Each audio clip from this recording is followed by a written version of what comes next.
గా నేర్చుకోవాలా? అప్టాక్స్ తో మా ఉచిత లైవ్ వెబినార్లలో చేరండి. ఆల్గో ట్రేడింగ్ కేవలం 10 రూపాయల బ్రోకరేజీ అందుబాటులో ఉంది. ఇప్పుడే అకౌంట్ ఓపెన్ చేయండి.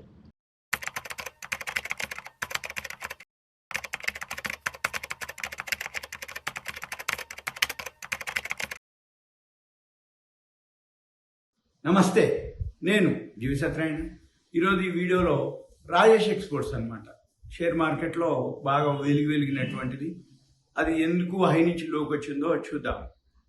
ఒక 2 డేస్ నుంచి ఈ రాజేష్ ఎక్స్పోర్ట్స్ మీద బాగా రావడం జరిగింది. ఏం జరిగిందో చూద్దాం. సెబీ ఏదైతే ఈ రాజేష్ ఎక్స్పోర్ట్స్ మీద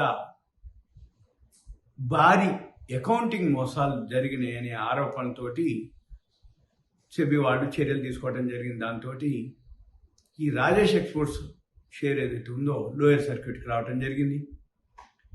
ఈ అంటే ప్రతికూల వార్తలు అంటే రాజేష్ ఎక్స్పోర్ట్స్ మీద ఏవైతే న్యూస్ ఉన్నాయో వాళ్ళు ఏం చెప్పారు, సెబీ ఏమన్నది, ఎందుకోసం అది కంటిన్యూగా లోయర్ సర్క్యూట్కి వస్తుందో చూద్దాం. సెబీ ఆరోపణలు ఏంటిది, వీళ్ళు అంటే సెబీ ఏం చర్యలు తీసుకుంటుంది. 15.15 లక్షల కోట్ల రూపాయలు తప్పుడు ఆదాయం చూపించారు వీళ్ళ బ్యాలెన్స్ షీట్, ప్రాఫిట్ అండ్ లాస్లో. వీళ్ళ profit and loss balance sheet పట్టికలో 15.15 లక్షల కోట్లు ఎప్పటి నుంచి, ఫైనాన్షియల్ ఇయర్ 2021 నుంచి 2025 మధ్య కాలంలో కంపెనీ ఏదైతే ఆదాయం ఉందో ఇన్కమ్ అదంతా 97% నుంచి 99% ఆర్టిఫిషియల్ అంటే కృత్రిమంగా సృష్టించింది. ఇన్ఫ్లేటెడ్ అంటే లేవు, సేల్స్ లేదు, కానీ కృత్రిమంగా వాళ్ళు చూయించింది అనేది సెబీ 109 పేజీల మధ్యంతర ఉత్తర్వుల్లో పేర్కొనడం జరిగింది. అయితే ఈ సెబీ ఎప్పుడైతే ఉందో మళ్ళీ ప్రమోటర్లు వాళ్ళ మీద నిషేధించడం జరిగింది. ఈ కంపెనీ ప్రమోటర్ ఎవరైతే ఉన్నారో ఆయన మేనేజింగ్ డైరెక్టరు రాజేష్ మెహతా. ఈ రాజేష్ మెహతా ఏదైతే ఉందో అంటే ఆయన సెక్యూరిటీ మార్కెట్లో ట్రేడింగ్ చేయకూడదని కూడా ఒక సెబీ నిషేధించడం జరిగింది. తర్వాత ఈ నిధులు అంటే ఈ 15.15 లక్షల కోట్లు మ్యానిపులేషన్ అనుకోండి, ప్రాఫిట్ అండ్ లాస్లో తప్పుడు డేటా ఇవ్వటం, అంటే ఏంటిది అంటే తప్పుడు ఆదాయం అంటే లేకుండా ఉన్నట్టుగా చూపించడం, అవన్నీ జరిగింది అనేది.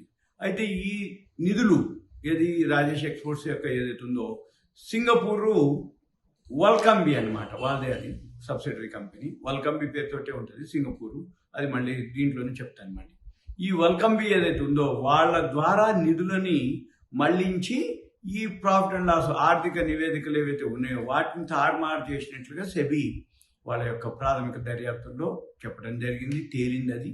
ఇక తర్వాత ప్రజెంట్ మళ్ళీ ఈ తాజా ఆడిట్ చేయాలి అంటే దీనికి సంబంధించి ఏదైతే ఉందో ఇప్పుడు మళ్ళీ సమగ్ర దర్యాప్తు కోసం ఒక కొత్త ఫోరెన్సిక్ ఆడిటర్ని నియమించాలని కూడా సెబీ ఆదేశించడం జరిగింది. ఇక తర్వాత ఇది మన మార్కెట్ మీద ఎలా ఉంటుంది ఇన్వెస్టర్ల మీద.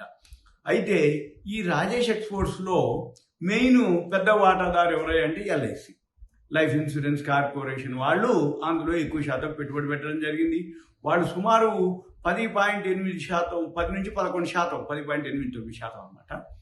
అంత పెట్టుబడి పెట్టారు అందులో వాటాలో. ఏది ఎల్ఐసి పెట్టుబడులు ఏవైతే ఎల్ఐసి దగ్గర ఉన్నాయో ఆ ఫండ్స్ని అందులో పెట్టడం జరిగింది. దీంతో ఎల్ఐసి ఏదైతే ఈ బ్యాడ్ న్యూస్ వచ్చిందో ఆటోమేటిక్గా ఎల్ఐసి షేర్ పడిపోతుంటుంది. దాంతో ఎల్ఐసిలో ఎవరైతే లక్షలాది మంది రిటైల్ ఇన్వెస్టర్స్ ఉన్నారో వాళ్ళంతా కూడా నష్టపోవడం జరుగుతుంది. ఎల్ఐసి పెట్టుబడి పెట్టింది కాబట్టి ఎల్ఐసి నష్టపోతుంది. కాబట్టి ఎల్ఐసి నష్టపోయిందంటే ఎల్ఐసి షేర్ కొనుక్కున్న వాళ్ళు అనుకోండి, ఎల్ఐసికి సంబంధించిన వాళ్ళంతా కూడా నష్టపోతారు ఇన్వెస్టర్. ఇక తర్వాత ఈ రాజేష్ ఎక్స్పోర్ట్స్ ఏదైతే ఉందో ఇక లోయర్ సర్క్యూట్కి రావడం జరిగింది. ఈ సంవత్సరంలోనే పైనుంచి అంటే 42% పడ్డది. 42 కాదు, చాలా పడ్డది, మళ్ళీ చెప్తాను కూడా. ఇకపోతే ఈ ఆరోపణలు ఏవైతే జరుగుతున్నాయో ఇది దేనికి అంటే పిఎల్ఐ, ఈ పిఎల్ఐ ప్రయోజనాలని కోల్పోయే ప్రమాదం ఉంది. అంటే జనరల్గా అంటే మనకి స్కీమ్స్ ఉంటాయి, దాంట్లో ఈ ఆరోపణల నేపథ్యంలో కంపెనీ ఏదైతే ఉందో పిఎల్ఐ స్కీముల కింద ప్రయోజనాలు ఉండవు.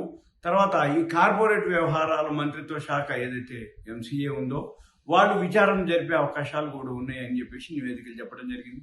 అయితే ఇదంతా ఇలా జరిగిన తర్వాత కంపెనీ ఎలా స్పందించింది? ఈ కంపెనీ ఏం చెప్తుంది? దీన్ని తీవ్రంగా ఖండించడం జరిగింది. అయితే వాళ్ళు ప్రకటించినటువంటి ఆదాయ వివరాలు ఏదైతే ఉందో వాళ్ళు సెబీ తోటి కమ్యూనికేషన్ గ్యాప్ అంటే సమాచారం లోపం జరిగింది అనేది దాంతో ఈ పరిస్థితి వచ్చిందని చెప్పడం జరిగింది. దాంతో వాళ్ళు రాజేష్ ఎక్స్పోర్ట్స్ వాళ్ళు ఈ విషయం చెప్తుంటారు అనమాట.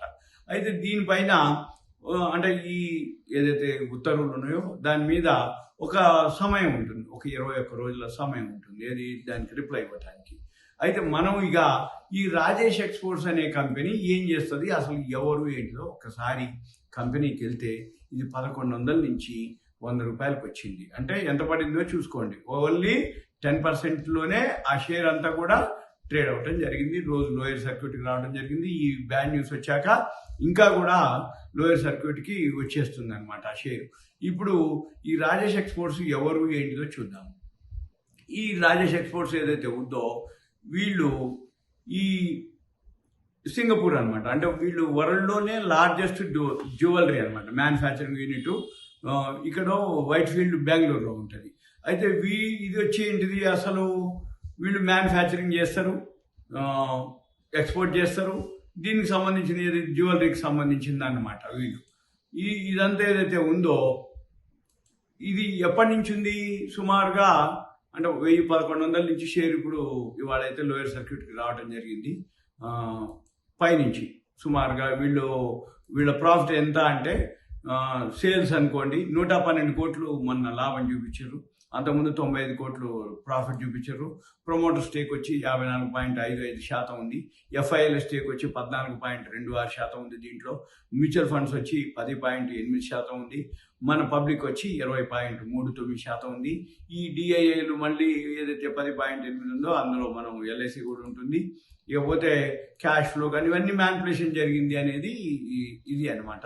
ఇక మనం చూడవలసింది ఏంటిది అంటే ఏదైతే కంపెనీకి సంబంధించి ఉందో ఈ కంపెనీ ఏదైతే ఇన్ఫర్మేషన్ ఉందో ఇదంతా మళ్ళీ రాబోయే రోజుల్లో మనం ఏం చేయాలి, ఎలా చూడాలి. ఆల్రెడీ ఇటువంటి ఎప్పుడు జరుగుతూనే ఉంటాయి స్కామ్లు. ఇప్పటి నుంచి కాదు, 92 హర్షాల మేత తర్వాత, 96 మామూలు మార్కెట్ బూమ్ స్కామ్లు, బూమ్లు, 2001 కేతన్ పరేఖ్ స్కామ్ అని, 2000 Y2K సాల్వ్ అయింది. ఇలా ప్రతిసారి ఏదో ఒక కంపెనీ జరుగుతూనే ఉంటాయి అన్నమాట పైనుంచి కిందికి. అయితే అది బయటకు వచ్చే బదులు మనం చూడవలసిన కొన్ని జాగ్రత్తలు ఉంటాయి. ఏదైతే మీరు కొందలుచుకుంటారో, ఏదైతే షేర్ కొందలుచుకుంటారో మనం ఏం చేయాలి అంటే సింపుల్గా ఒకటే లాజిక్ అనమాట. కంపెనీ యొక్క బ్యాలెన్స్ షీట్లోకి, ప్రాఫిట్ అండ్ లాస్లోకి అది మ్యానిపులేషన్ ఉందా లేదా అనేది మనం చూడాలి అంటే సింపుల్గా ఆ కంపెనీ యొక్క సేల్స్ ఎంత పెరుగుతుంది, లాభం ఎంత వస్తుంది, సేల్స్ ఇంక్రీజ్ ఎలా అవుతుంది లేదు అనేది కూడా మనం అన్ని గమనించాలి. అప్పుడు మీకు ఆ ప్రమోటర్ స్టేకు, ప్రాఫిట్ అండ్ లాస్ అకారణంగా అంటే లాభం సేల్స్ ఎంత పెరిగితే లాభం ఎంత చూపిస్తున్నారు, లాభం ఎంత వస్తే అసలు నిజమేనా అబద్ధమేనా అంటే ఎక్కడ మ్యానిపులేషన్ జరిగింది అనేది కనుక మనం కొంచెం గమనించినట్లయితే మనకి పెద్దగా ఏమి ఉండవు అనమాట. ఎప్పుడైనా కానీ ఇటువంటివన్నీ కూడా జరిగిన తర్వాతనే తెలుస్తుంది. కాకపోతే జరగకముందు కొంచెం జాగ్రత్తలు కనుక తీసుకుంటే అప్పుడు రోజు అప్పర్ సర్క్యూట్లకు పోతూ ఉంటుంది షేర్. మళ్ళీ ఇప్పుడు పట్టం మొదలు పెడితే రోజు లోయర్ సర్క్యూట్లకు వస్తూ ఉంటుంది. ఇటువంటి చాలా జరుగుతూనే ఉంటాయి. అయితే ఇక కొన్ని వేల కంపెనీలు, ఉదాహరణకి మీరు సిడిఎస్ఎల్ కనుక వెబ్సైట్ ఓపెన్ చేస్తే సిడిఎస్ఎల్లో ఎన్ని వేల కంపెనీలు రిజిస్టర్ అయి ఉన్నాయో చూడొచ్చు మనం. 49,149 కంపెనీలు సిడిఎస్ఎల్లో అంటే బాంబే స్టాక్ ఎక్స్చేంజ్ డిమ్యాట్ అకౌంట్లు 49,149 కంపెనీలు 49,149 కంపెనీలు రిజిస్టర్ అయి ఉన్నాయి లిస్టెడ్. కానీ మనకి ఇప్పుడు ఎన్ని కంపెనీలు ట్రేడ్ అవుతున్నాయి, ఎన్ని షేర్లు ఉన్నాయి, అవన్నీ వెళ్ళిపోయినాయి, అవన్నీ లేవు, వందల్లో ఉన్నాయి అనమాట. అంటే 49,000లో 10% వేస్తే 4,900 ట్రేడ్ అవుతున్నాయి.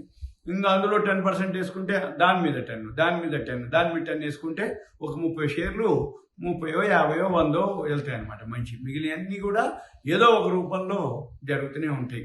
అందుకని ఇన్వెస్టర్లు బాగా జాగ్రత్తగా అప్రమత్తంగా ఉండాలి. ఇదంతా మీకు అవేర్నెస్, ఎడ్యుకేషన్, ఇన్ఫర్మేషన్ మాత్రమే. Thank you. సెలవు.